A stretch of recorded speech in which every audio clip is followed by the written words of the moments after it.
మధురవాడ వైఎస్ఆర్ కాలనీలోని శ్రీ పార్వతీ పరమేశ్వర ఆలయ ప్రాంగణంలో శ్రీ వారాహి అమ్మవారికి విశేష పూజా కార్యక్రమాలు అంగరంగ వైభవంగా నిర్వహించారు. భక్తుల సౌజన్యంతో ఏర్పాటు చేసిన ఈ ధార్మిక కార్యక్రమంలో విశేష సంఖ్యలో భక్తజనం పాల్గొన్నారు. శాస్త్రోక్తంగా సాగిన విశేష పూజలు ఈ పూజా మహోత్సవంలో భాగంగా ఆలయ అర్చకులు అనేక రకాల ఆధ్యాత్మిక క్రతువులను శాస్త్రోక్తంగా నిర్వహించారు.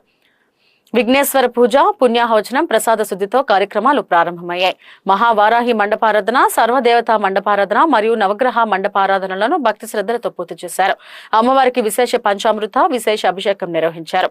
అనంతరం మహిళలచే సామూహిక సహస్ర కుంకుమార్చన కార్యక్రమం ఎంతో కోలాహలంగా జరిగింది. చివరగా శ్రీ వారాహి అమ్మవారి విశేష హోమాన్ని వేద మంత్రోచ్చరణల నడుమ వైభవంగా పూర్తి చేశారు. వేద పండితుల ఆధ్వర్యంలో ఆలయ ప్రధానార్చకులు బ్రహ్మశ్రీ గరిమెళ శ్రీకాంత్ శర్మ వారి దివ్య దిశానిర్దేశంలో ఈ కార్యక్రమం జరిగింది. వారికి సహాయ సహకారులుగా ఋత్వికులు వెంకటేష్ శర్మ, బాలాజీ శర్మ, కార్తిక్ శర్మ క్రతువులను విజయవంతంగా జరిపించారు. ఈ కార్యక్రమంలో ఆలయ సేవకులు, స్థానిక ప్రజలు మరియు అధిక సంఖ్యలో భక్తులు పాల్గొని అమ్మవారి తీర్థ ప్రసాదాలు స్వీకరించి కృపా కటాక్షాలు పొందారు.